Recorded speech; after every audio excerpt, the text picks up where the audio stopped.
Okay, y'all. Welcome back to Tiara's World. Let's get into it. A place to go, a place to grow. So I read chapter 1, the intro. Hold on. I'm sorry. I'm looking a little crusty right now, but it's okay. It's not okay, but it's okay. You feel me? Work with me. Not against me. We just read the book. Anywho, read the outside, inside, go back to my other videos. Please check that out. I put the cover on backwards. Okay, so chapter 2. Y'all ever just looked at the chapters and see how many pages I had to read? Like, okay, this how many pages I gotta read. Let me get mentally prepared. I don't want to do that, but I'm gonna do it. 3, 4, 5. Because my brain needs to be like mentally prepared. Okay, so it's about 7, 2, 3, 4, 5, 6, 7. And depending on how I feel and how fast I read this time, I will be reading chapter 3. So let's get into it. Mark it side. Chapter 2. It says twice as much love. I have some coffee left over. Okay, by Lou Dantzler. And this is him also quoting his fastest Lou Dantzler, you know. There's a quote right there. So he says, but as much discipline as there was in our house, there was twice as much love. And I went over that. Oof. Am I zoomed in? Just look zoomed in. I can still remember looking up and seeing them waving us in.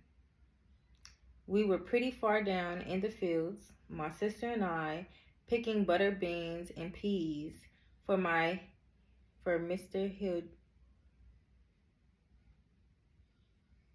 Hildebrand. Yeah. For Mr. Hildebrand. My basket wasn't quite as full as my sister's. They were older than I and could pick as faster as and carry more. I was just 7 years old. It was awfully unusual, unheard of, really, to have the white folks wave us in from the field in the middle of the day when there were crops to harvest. You went out and picked from the sun up to sundown. You had no choice. The plantation owner said you had to, and since we were living on his property, we did what he said. It was April 1944. We had just finished planting the cotton a few weeks earlier. The day was hot and humid, a typical spring day in South Carolina.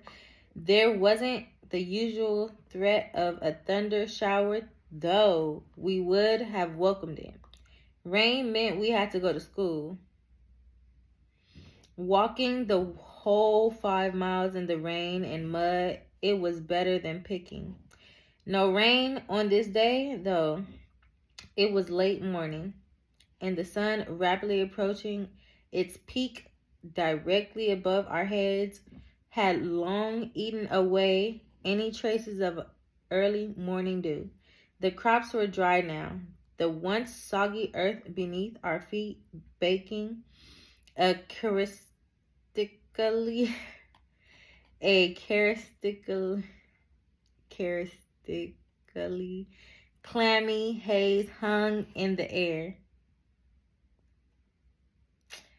capturing and holding the aroma of the warm beans, wilting leaves, and sweat.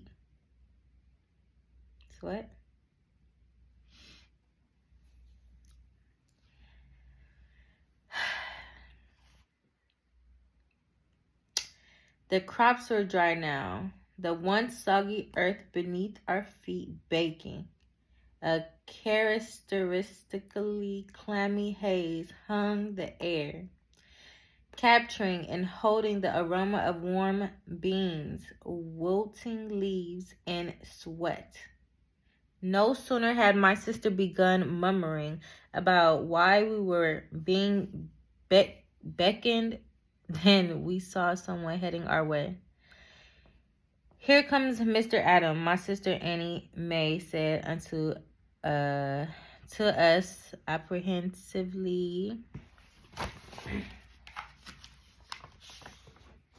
I'm not this bad at reading, y'all. I'm not this bad at reading. As she put down her basket and stretched up, Mr. Adams was a sharecropper like our daddy, with land next to ours, and we knew that for him to take time out of the middle of the day to come to get us, the news must not be good. "It must be Daddy," sighed Sally. As we followed Mr. Adam back to our house, our daddy had been sick for a while. In fact, a couple weeks earlier, he had had a stroke or an attack of some sort on the court steps in St. Matthews, a small town adjacent to Cameron, which was the closest town to our place, about 8 miles away. However, sick as he was, we were still not prepared for the sight that greeted us. We all walked up the steps of our front porch and through the door into our simple wood frame home.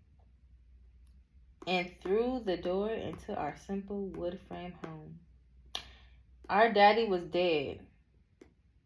Back then in the South, especially with black folks, when people died, you washed them and laid them out in the house to spend their last day at home. Until the hearse came the next day. So there was Daddy, who once loomed so tall over all of us, and whose deep, booming baritone used to echo across the fields, lay on in a crocket in front of our first fireplace, laid out in a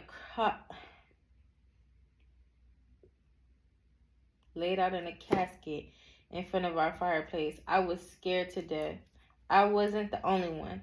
5 of us slept in one bed that night. Me, Sally, Annie, and our other sister, Sarah. My mother, I can't remember where my older brother, Arthur, whom we called Junior, slept.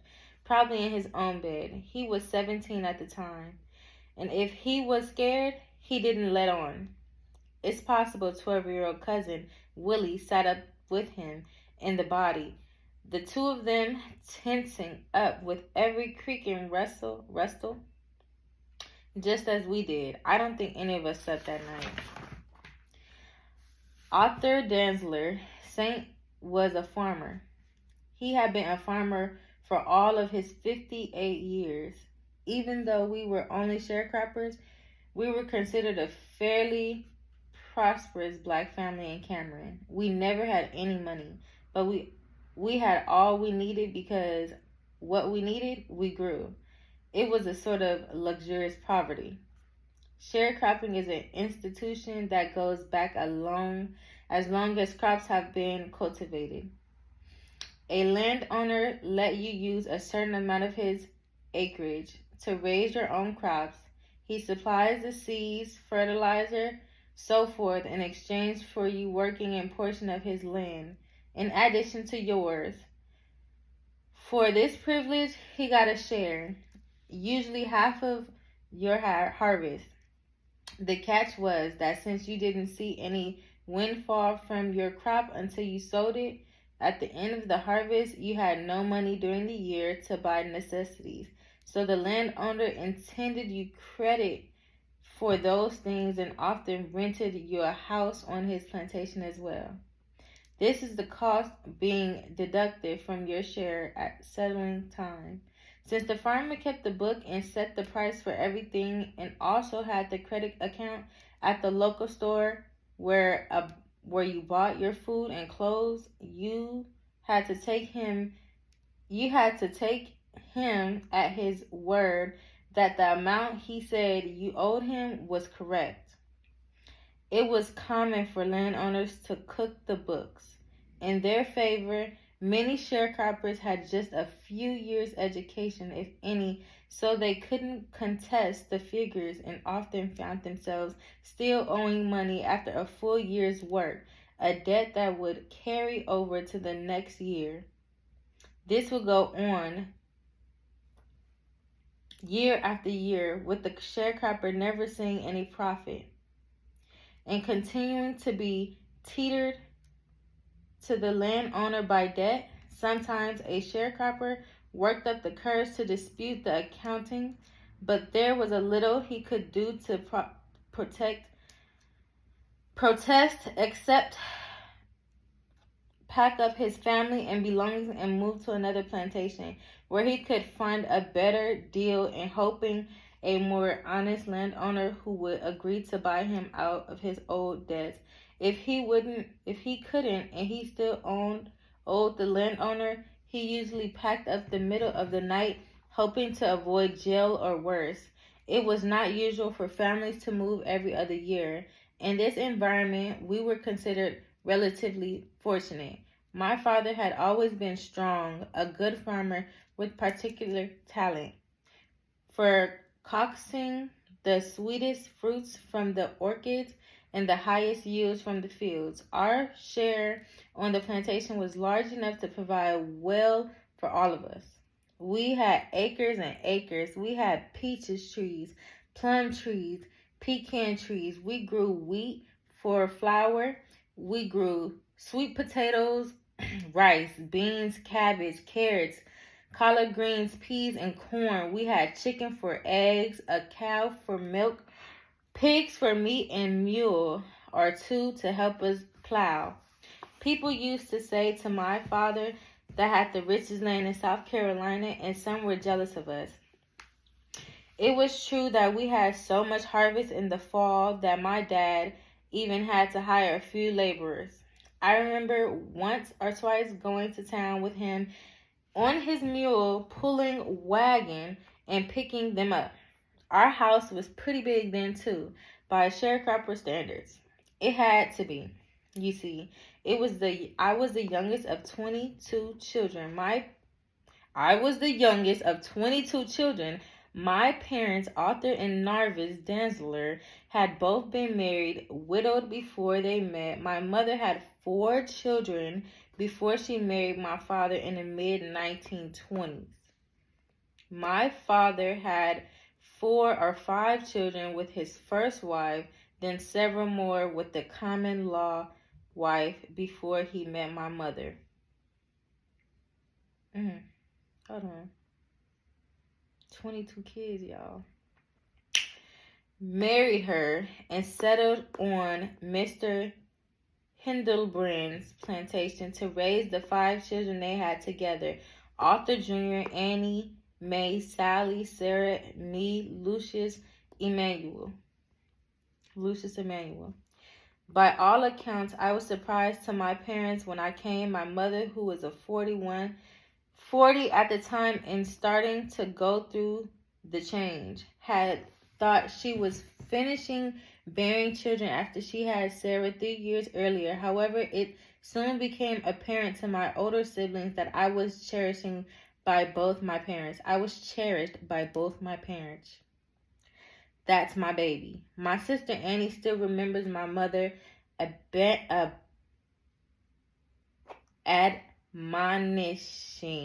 all of them. Admonishing. What does admonishing mean? I wonder what that means. Admonishing. Hold on.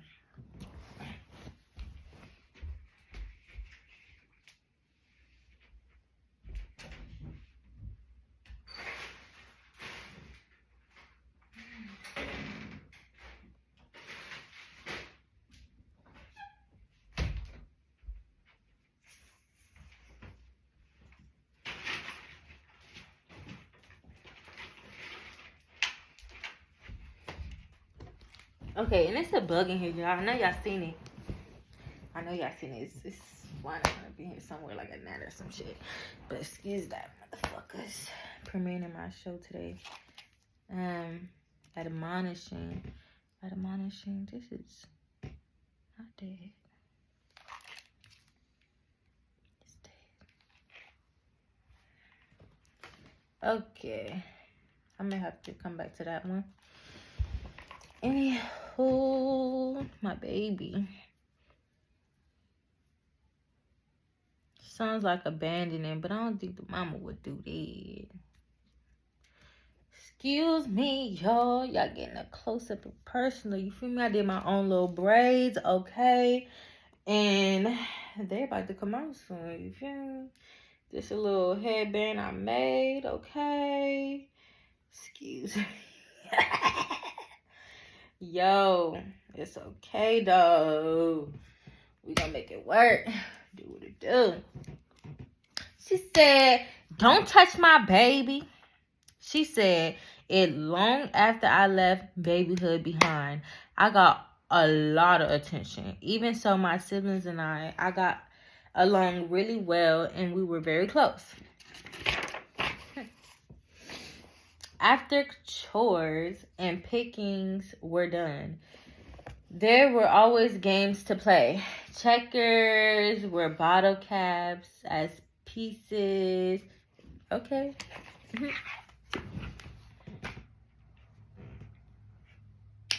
Our version of jacks with the rock and peach pits. Though we didn't see my father, older children very often, many of them lived in Carolina and had their own families. My mother's older children were part of our daily lives, especially while my father was alive. We had the big house. It was typical sharecropper's house, though larger than most. 4 bedrooms, a living room, a dining room, a kitchen. Of the back part of the house dominated by a large wood-burning stove. No idea plumbing or electricity, though. No indoor plumbing or electricity, though. I say idea. My bad. Or glass in the windows. For that matter, just wooden shutters we would close tightly in the winter to keep the bitter wind out, and throw open window on sticky summer nights in hopes of catching in a breeze. For us children, having no glass in the window had its advantages. When we washed dishes, guess where the water went? Out the window. We had the drains. We had no drains or plumbing, so we just threw the water outside. We had to be careful no one was walking under, though, since the house was set up high on a block foundation to keep the critters and water out. I wasn't usual. Oh, my bad. Let me slow down. It wasn't unusual to peer through the floorboards and see a chicken or a possum carrying around the ground underneath. See a chicken or possum scurrying around on the ground underneath. We put cheap wallpapers on the unfinished walls in place of plaster as the graying, splintered clapboards that served as the outer walls of the house were the interior walls as well. The reddish rust of the tin roof was the only color ours had. Rarely did you see a tenant farmer's or sharecropper's house painted. That was for the landowners, the town folks. Our house bore in destructive gray tone of weathered pine that had never been painted, but we hardly took notice. Almost everyone we knew in Calhoun County, well, sharecroppers like us anyway, had houses like ours. We didn't know anything different. There was a deep front porch the length of the house where the hot summer evening the adults would sit in the chairs and talk while the children scattered here and there around the shadows, catching snippets of their conversations. It's crazy how they experience that. I've only ever experienced, not playing, it's not about me, but it kind of is about me. So I've only ever experienced apartments, a boxed room, boxed room. Much of what they said was boring old farm stuff. The price of cotton, what the almanac said the weather was going on to be for the harvest, what was happening at church, but sometimes my parents and other adults from around the area would gather and tell stories about old days or gossip. Mind your business, boy, my father's voice would boom if he caught us listening in. Sometimes he made a move, half getting out of his chair, stamping one foot on the porch as if he were going to take after us, and we'd hustle out of there, back into the shadows with the fireflies and crickets while the older folks chuckled in low voices. Every so often, the adults would pretend, sorry, they would pretend they didn't know we were listening and embark on a ghost story about airy joke o' lantern or the boogeyman in the woods that stole children who didn't listen to their parents. Or they would talk about some distant cousin who stared into a fire too long and got hypnotized by the flames and carried off. It was silly stuff that scared the daylights out of us. But that part of us was fun. We didn't have TV. We had the folks telling stories on the front porch. People were always coming to our house to sit with my mother and father. My mother was an excellent cook and gorgeous, too. She was always giving extra food to our friends or make them little aprons or something else to take home. Here, take these potatoes, the rest of the chicken, she'd say, even if they didn't have enough for ourselves. Everyone loved Narvis. She kept a clean house, washed her feet. She always said to us, because you were barefoot all the time, don't track the dirt in the house. You listened to her. Even though she was a tiny little thing, no more than 5'2", she commanded respect from all of us. You didn't argue with Mama. I didn't remember very much about my father, other than he was an imposing man with a manner, a voice that made people listen. My mother used to say about him, other men, they just were bitches. Or britches. They just were britches. My bad. Niggas is bitches nowadays. Lord forgive me. Other men, whew, they wear britches. But your father, he was a man.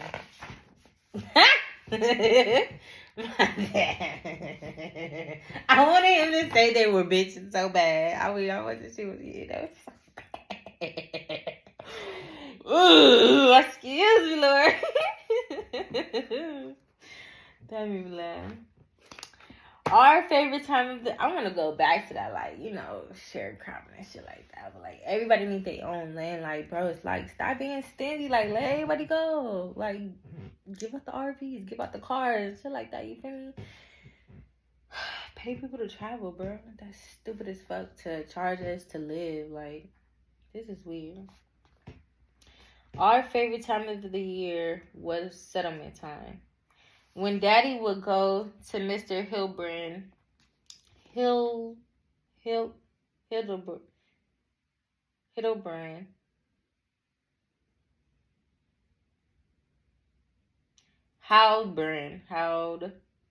and settle the accounts. For those, I could tell Mr. Hildbrand was a fair landowner. And if he cooked the books, he didn't do it eagerly. He treated my father fairly. I think he understood what my father and his children were hard workers and that my father's natural knack as a farmer, his tending to Mr.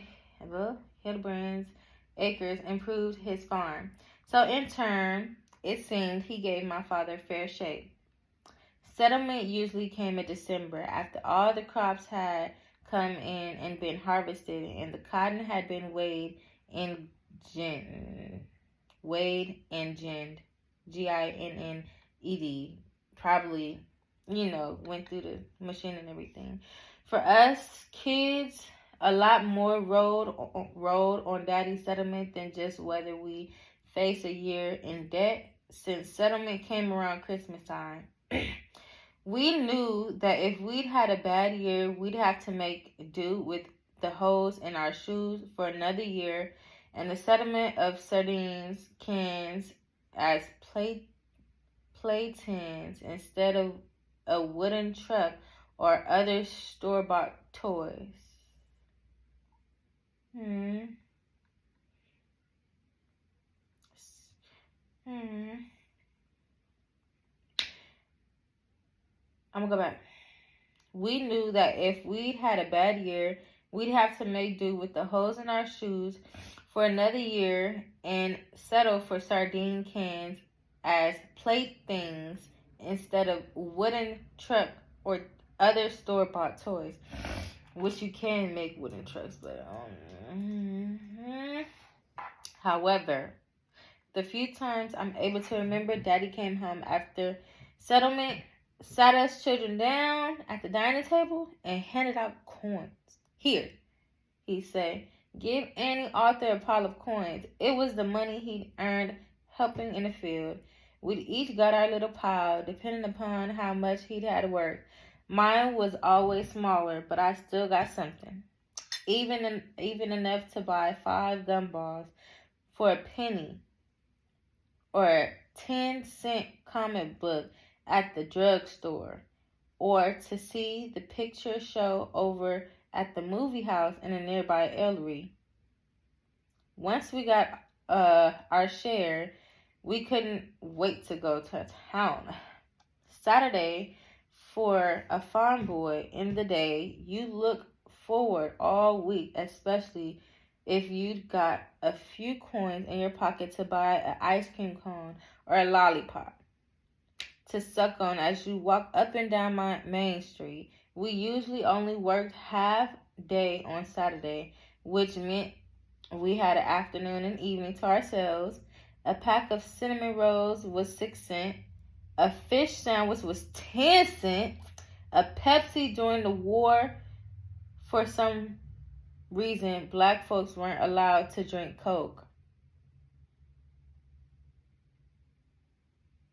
My sister Sarah, to this day, still not drink Coke, was only 6 cents. At the barbecue in Ellery, you could have a full meal for 25 cents. If you had a quarter, you could eat. My sister Annie always said, other than the drugstore and movie house, though, we never had any particular destination. We simply walked back and forth, cruising without a car. Everyone came to town on Saturdays. Sundays were a different story. Many of the families in our community, ours was a good, God-fearing one. I can't recall ever missing a Sunday service at Brown Chapel African Methodist Episcopal Church. Those were the days when people truly didn't work on Sundays because they expected to spend most of the day at church. Children are not an exception. Sunday school was a must. My mother was especially devout. She read the Bible almost every day and taught us life lessons by quoting scriptures. Her favorite one was John 3:16, of course. For God so loved the world that he gave his only begotten son. I'm trying to read the book at the same time. For whosoever believes in him shall not perish but have everlasting life. Of course, it says the whole thing. Everlasting, eternal, Wait, this one says so that everyone who believes in him will not perish but have eternal life. My mother also had a children's Bible with pictures in it that she often showed me.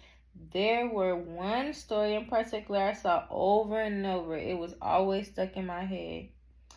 There were pictures of 2 boys who grew up in the same house until they were 12 years old or so.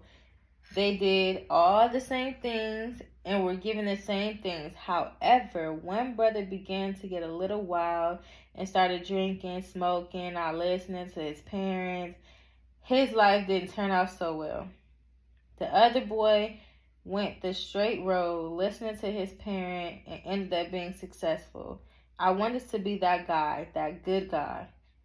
That doesn't mean I couldn't be a little devil, though. Just ask my sister, Sarah, why she doesn't have eyebrows anymore. What? One day, she was tending to some near the fireplace in our house when something came over me. My mother, thinking it was the devil, of course, and I just pushed her into the fireplace. Junior had to pull her out, and he and Sally had to put out the fire in her clothes. My mother's reaction wasn't a surprise. Lucius, go out and cut me a switch. There were some pieces when I had to cut a switch almost every day. My mother didn't fool around when it came to a discipline. Lucius, I said, cut me a switch. Not that switch. She scolded if I tried to make it easy on myself, getting a little tiny branch. No, Mama wasn't kidding. And if the switch broke while she was beating my backside, I had to go get another one. She couldn't finish the job.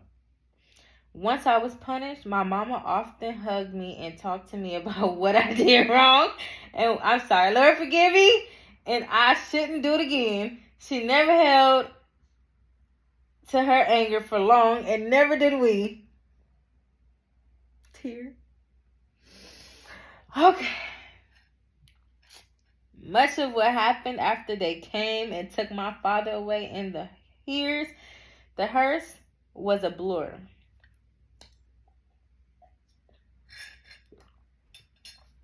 It wasn't as if we had a luxurious of sitting around and mourning. Springtime for a farmer leaves time for only one thing. Oh, my bad. I gotta, adjust myself.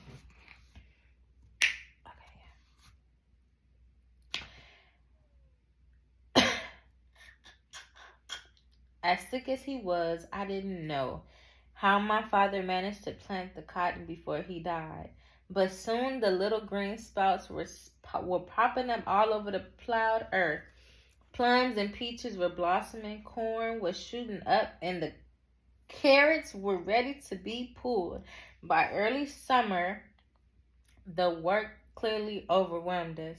It was more than grieving 47-year-old widow and her 5 kids could handle, but we managed the best we could. One of my daddy's older sons, George, came down from Winston-Salem to help out for a while, and his brother Jimmy for Durham came too for a bit, but they both had families to support, so they couldn't stay long.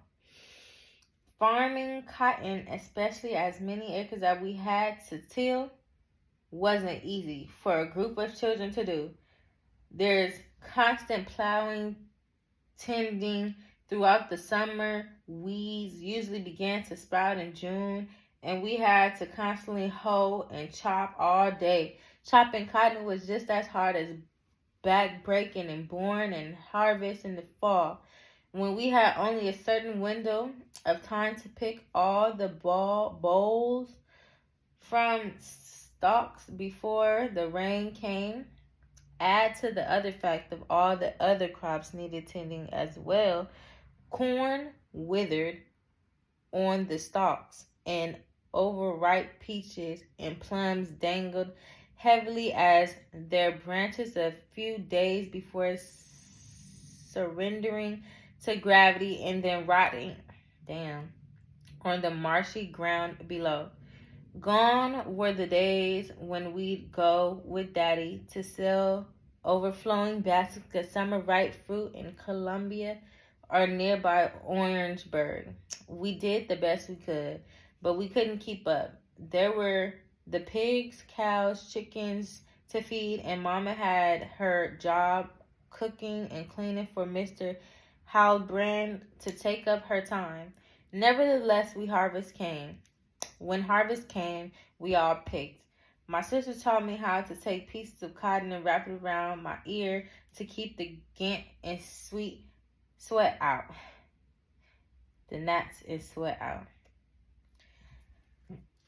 Though I was smaller than the rest and couldn't pick as fast, one thing I did have going for myself was the small fingers. If I was careful, I could pluck the cotton without getting picked by the cockleburrs on the stalks. Plus, cotton was a waist high to man, so I was still short enough to take refuge in its shade what I picked. As far as the eyes could see, there was cotton planted right up the edge of the trees, right up the edge of the house. Each row of cotton looked endless, and at the 9-foot-long cotton sack over my shoulder seemed bottomless as I suffered bottom after bottom of cotton until a bale of cotton at that time was worth about $150, give or take, depending on the market. A good crop could produce a bale in an acre. We started early in the morning while the dew still clung and stalks and boughs. We love it when the cotton was damp because it weighed more and made more money. For the first hour or so, before the sun got too hot and high and baking everything, the cotton was soft and gentle in our hands. After that, we just did the best we could to avoid the birds, which drew blood, the snakes and other critters hiding in a dense maze of stalks because they bit. And the snakes and other critters. The 12-foot sack. Excuse me. The 12-foot sack, like the adults used, could hold about 60 pounds of cotton. Most grown men could pick about 200 to 300 pounds a day, but I don't think I ever filled up my 9-foot bag in one day during that harvest. A certain period during the day, we unloaded our sacks for weighing and then piled our cotton into Mr. Hilbrand's truck so he could take it in the gin in the evening. The gin, a giant corrugated tin building that sat idle for most of the year, was right outside Cameron. During picking season, it must have run all day and night. Somehow we managed to get through the harvest. I couldn't remember if we all got all the cotton left and some clinging in the stalk, which would soon dry up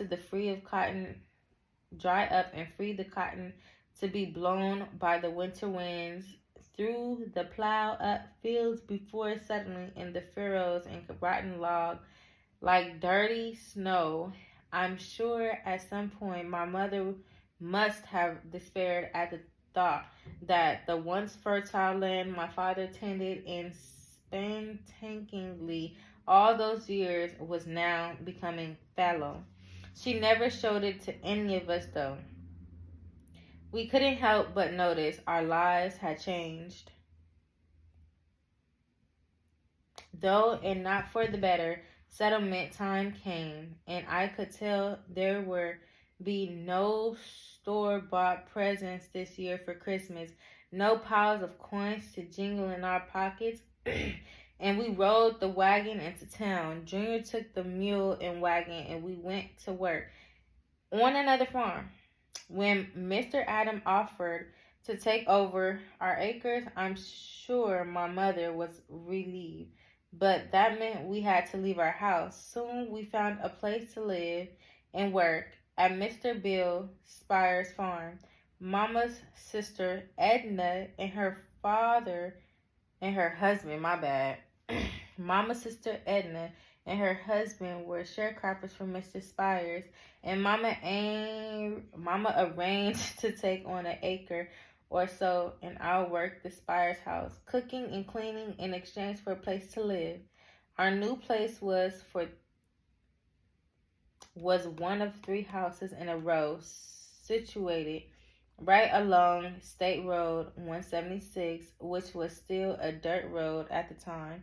Our house with only 2 bedrooms, a built-in, the same rickety fashion as our other home, was between the two. Though it was a step down from our old place, at least we had a family near us. On one side of us were my aunt Edna and her husband, and on the other side were their older son Junior and his family. Another adventure was that our new house was closer to school. We had to walk about 3 miles away to Brown Chapel School. Though walking all the way at the time was a chore, it could be fun too. All the kids from the neighboring farms gathered along the way. We walked in a big group. We rushed through the morning chores and woofed down to breakfast because we didn't want to be late when our friends came calling outside. We walked along Hoke's Gin Road and Harvest Drive, though at the time they were little more than dirt paths with no names, and we often stopped at the small bridge over Fleabite Creek to skip few stones over the slow moving water. On those mornings when our chores took longer or spent more time picking before school, I'm sorry if my hair is like irritating y'all. It's irritating me too, baby. But we gonna do what it do, baby.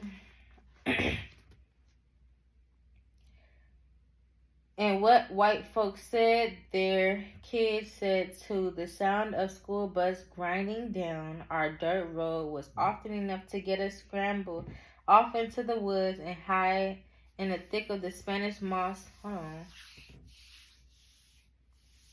I skipped the part. On those mornings when our chores took longer or we spent more time picking before school and had to skip breakfast, we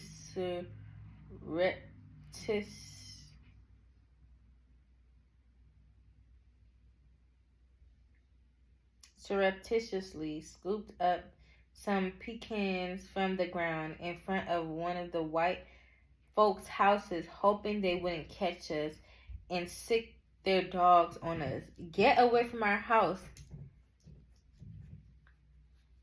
boy. Get away from our house, boy, they yelled if they caught one of us. Sometimes what they say was worse, and what the white folks said, their kids said. The sound of the school bus grinding down our dirt roads was often enough to get us scrambling off into the woods and hiding in the thick of the Spanish moss and underground, waiting for the dust to settle before we ventured out again.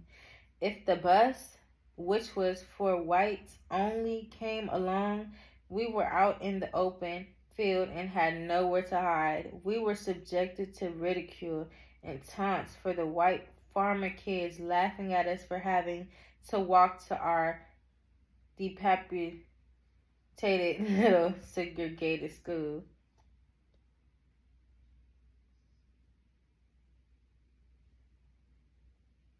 Dilapidated little segregated school. Fuck that bullshit, motherfuckers. That's why we can handle so much vitamin D. We got the energy. We got the energy. We walk on our feet. We walk on our feet. Yeah. Okay. Sorry. We consider it a good day if they didn't throw things at us. If the window at us from the windows as they passed. Even so, for the most part, we liked going to school, which was 4-room structures next door to Brown Chapel and church. There weren't more than 100 kids in the whole place, kindergarten through 8th grade, but we knew everyone. We were all in the same circumstances, sharecroppers kids, and the teachers were kind, if strict. My third grade teacher, Miss Rice, really cared about us. I still remember sitting in her classroom. Excuse me.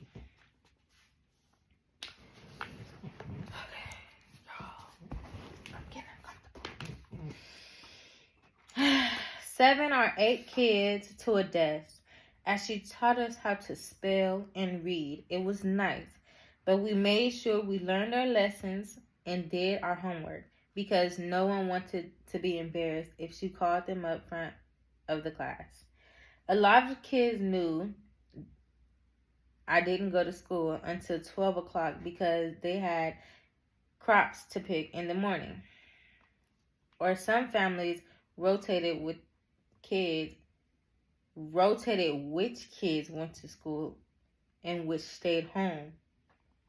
We didn't know any different. That was the way it was. We all had to take a break from school completely when the cotton came in because we had to pick from sunup to sundown. During that time, I went into the field at 5:30 and went until the sun went down behind the trees, and I worked. Whatever had to be done. When I lived on the farm like that, and there's no father, the oldest boy at the home becomes the man of the house. I had to help support my mother, who had resorted to bring up home scraps from Mr. Spire's kitchen to help supplement our table. I had to help support my mother, who had resorted to bringing home scraps from Mr. Spire's kitchen to help support our family. Promotion is in danger if student cannot attend school regularly. That's what my teacher said. Mr. Green noted on my 10th grade report card, which I had to take to my mom to sign. Was pretty nervous. I hated to show my mother that I was in danger of failing anything. She always had such belief in me. School was very important. Lucius, she always said, you must do well in school. Though she had only a 3rd grade education herself, my mother knew the value of knowing how to read and figure numbers. While my father was alive, she worked in the Mr. Hilbrand's house, mainly so she could put John, her oldest son, by her first husband through college and graduate school. She was so proud when he got his master's degree and became a school principal. She had the same ambition for me. I had always been fairly good in school, and I liked it. For the most part, I was when I was allowed to go. But when crops were coming in and planting had to be done, the landowner would come get you, and you didn't have a choice. He would come to the house and say, I need a nigger boy to work tomorrow. That was that. By this time, I was about 15 in high school, St. John's across town. This new school was quite a shock to me. There were more than 200 kids there from all over Calhoun County. This was right before the Brown versus Board of Education decision. The schools were still segregated, but there are other types of black kids at this school now. City kids like Freeman Thomas, whose father owned his land and had a car. Freeman didn't have to walk to school like me or wear the same clothes every day and wash them out in the pot in front of the yard at night to have them ready for the next day. Freeman had money for lunch. He didn't have to put cardboard in his shoes to have them last through the winter, and he had store-bought drawers. not old flour sacks like my mother sewed up for me. To me, it looked like Freeman had it all, including girls. Boy, did I really start to notice the girls. I had always been somewhat of a quiet kid at school, though that didn't mean I didn't horse around like the other guys, doing things like sewing like Tarzan. My bad, y'all. I can't see. Doing things like swinging like Tarzan from the vines on the trees behind the school before class. But I was shy in new situations.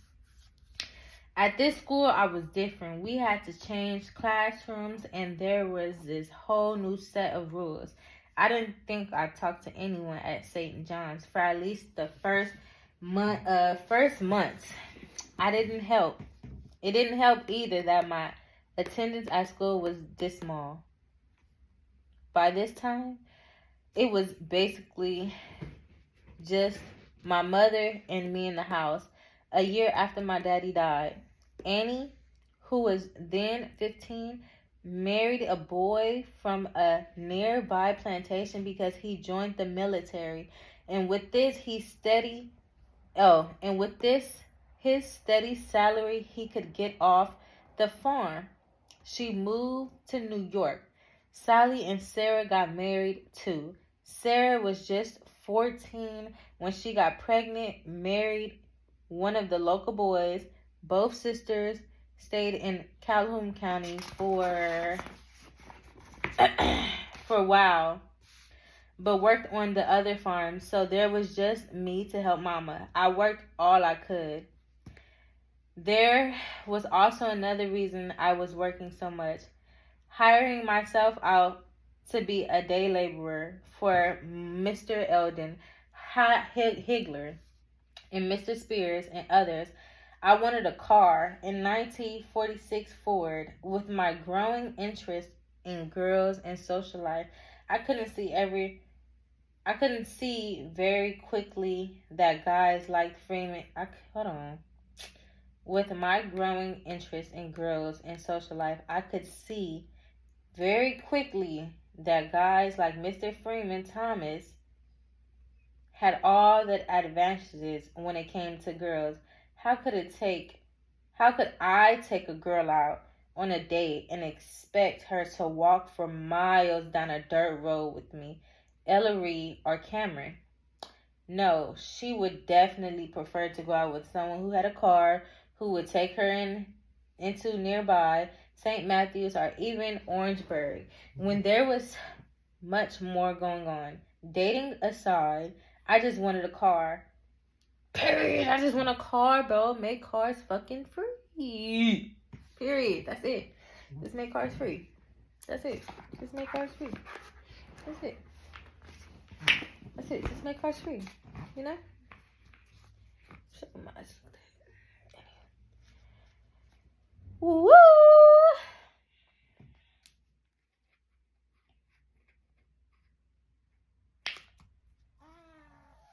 I craved the freedom it would bring, the prestige.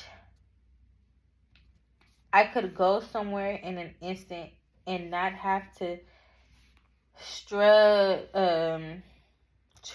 along some dirt road and jump off the side when the white tourists drove through on their way to Myrtle Beach or Charleston. Every teenager boy wants a car.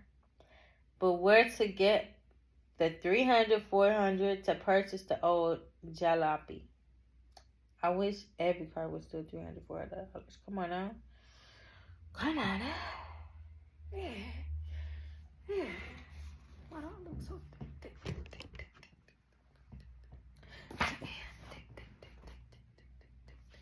My bad.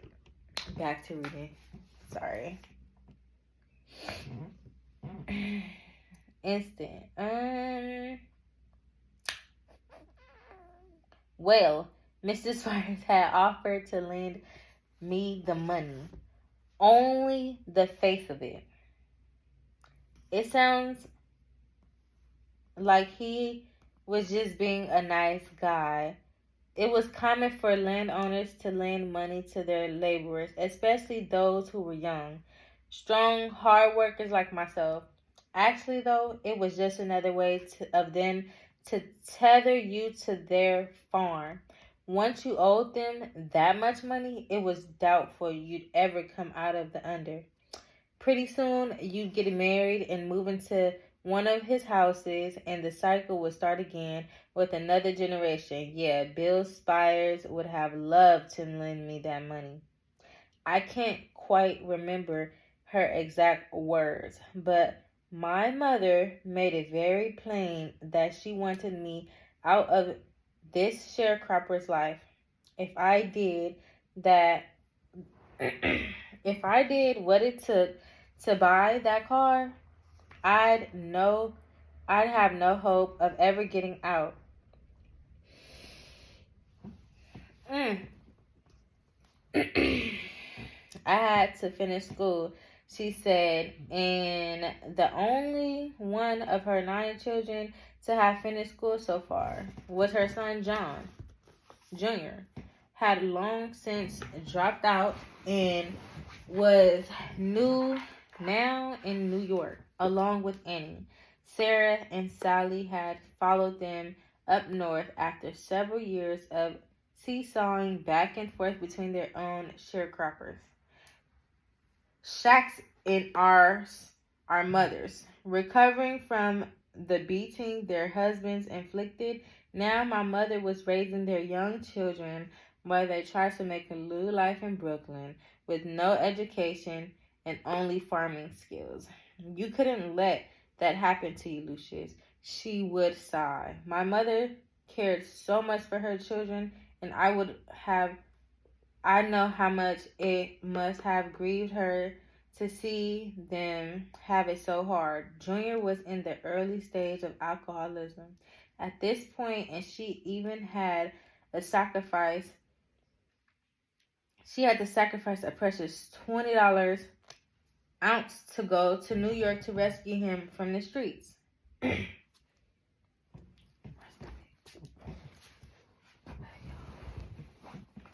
I'm trying to work on a 6-pack, y'all. God damn. How hard is it for a freaking 6-pack?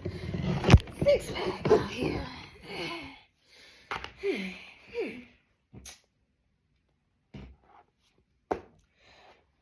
She had to go to New York to rescue him from the streets.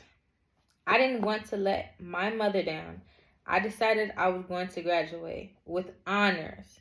That decision was a turning point for me because my mother cared enough and was strong enough to stand up to my objections. I took the more difficult road and finished school. It would have been nicer for her, to be sure, if I had taken Mr. Spires up on his offer. She could have ridden to town for her groceries, not walked. She could have depended on me to be around to help support her and the grandchildren she was now raising, as I could have eventually started farming a big plot of land and made more money. She could retire, but my mom sacrificed for me. Now I was not going to let her down. And that's chapter 2. Chapter 3. I'm going to read the quote.